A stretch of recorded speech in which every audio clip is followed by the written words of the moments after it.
If what conspiracy theorists say is true, how could NASA perpetrate such a widespread hoax without someone from the inside blowing the whistle? Virgil Gus Grissom was selected as one of the original 7 astronauts. A family man and a veteran of several space flights, he was a national hero and was likely to be the first man to walk on the moon. But Grissom was also an outspoken critic of the space program and was quoted as saying, "Someone's going to get killed." Unfortunately, Grissom's worst fears were soon realized. On January 27, 1967, 2 years before the first moon landing, Grissom and his crew boarded the Apollo 1 capsule for a full-scale simulation. The problems began almost immediately. First, the capsule's communication systems failed. You copy? No, I didn't read you, Chuck, at all. I can't read you, Chuck. You want to try the phone? How do I get the moon? We can't talk between 3 buildings. I can't hear a thing you're saying. Suddenly, the capsule burst into flames with the astronauts sealed inside.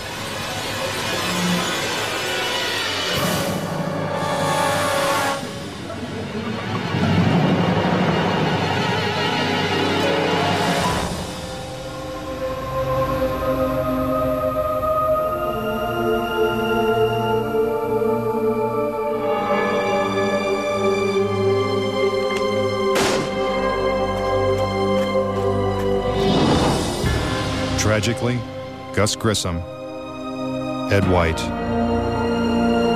and Roger Chaffee lost their lives before ever leaving the launch pad.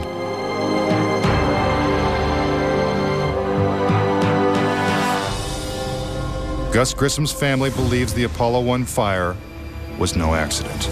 I think it was intentionally sabotaged by someone. It's been a question in my mind, what was found in the accident investigation and how was that handled? Was the CIA involved or whoever? But it was done intentionally. Grissom's family doesn't know who was responsible for his death or why it happened. But they say NASA knows the truth. Gus gave his life for this program, and I feel like that it is up to NASA to come forward and give us a direct answer to what really happened. Were Gus Grissom and the Apollo 1 astronauts victims of a tragic accident? Or were they intentionally silenced because they knew too much? We may never know. The cause of the fire is still a mystery, and the capsule remains locked away at a military base.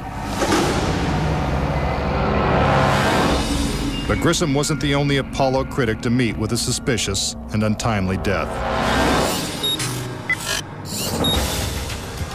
Thomas Ronald Barron was a safety inspector during Apollo 1's construction. After the fire, Barron testified before Congress that the Apollo program was in such disarray that the United States would never make it to the moon.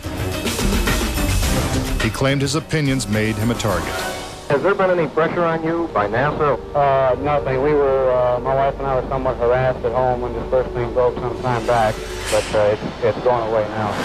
As part of his testimony, Barron submitted a 500-page report detailing his findings. There was a real fear that the program could be stopped dead in its tracks. Then exactly 1 week after he testified, Barron's car was struck by a train. Barron, his wife, and stepdaughter were killed instantly. I believe that Thomas Ronald Barron was murdered because he had the truth to tell about the Apollo project. Barron's report mysteriously disappeared, and to this day, it has never been found. But the Apollo program continued, and so did the string of untimely deaths. Between 1964 and 1967, a total of 10 astronauts lost their lives in freak accidents.